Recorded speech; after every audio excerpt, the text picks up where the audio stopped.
My name is Adrienne Foxwell. I was 23 years old when I walked through my front door with a fresh surgical wound under my sweater and a hospital discharge folder pressed against my chest.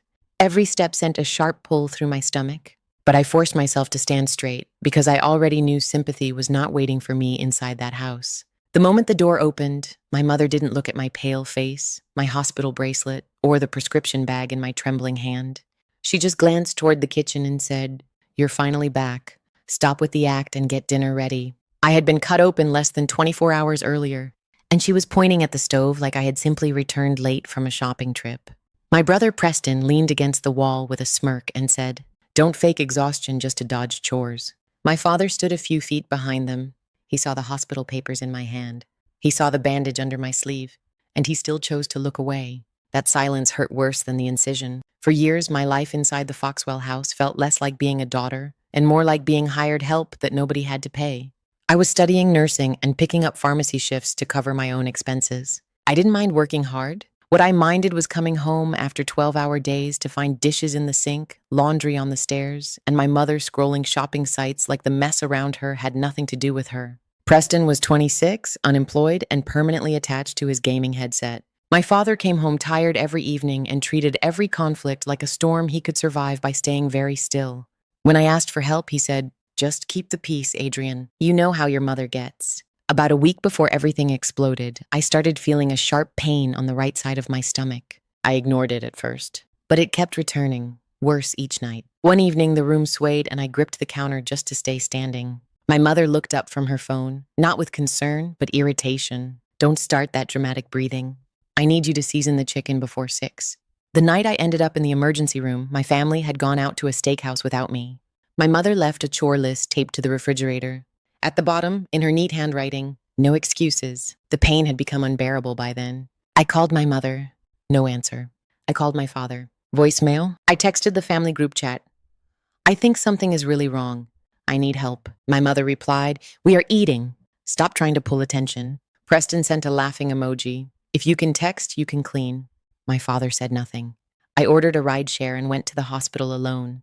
The diagnosis came fast. Acute appendicitis. Emergency surgery. Immediately. Before they took my phone, I texted my mother, "I'm in surgery. Please tell Dad." Her reply, "Stop embarrassing yourself. We'll talk when you get home." Preston added, "So who's cleaning tomorrow?" My father wrote 3 words.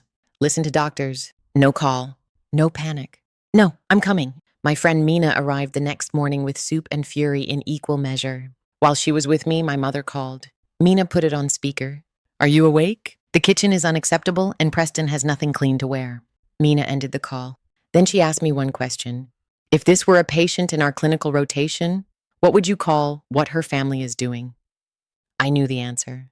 Neglect, exploitation, abuse. Words I could identify in a textbook, but had spent years refusing to apply to myself. Mina handed me my phone. I called Sterling Westbrook, a family trustee who had once told me, "If you ever need real help, call me directly." I told him everything. He didn't interrupt once. When I finished, he said, "Keep every message. Don't warn them.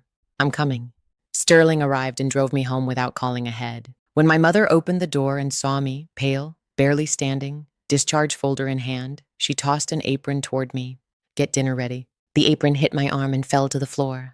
Then Sterling stepped into the doorway. He didn't shout.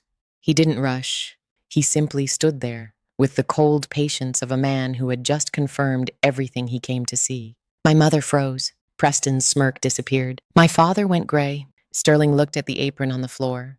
"Did you just order a woman who left surgery this afternoon to cook for you?" Nobody answered. He closed the door behind him. "Sit down, all of you. We are going to discuss what has been happening in this house." What followed was not a conversation.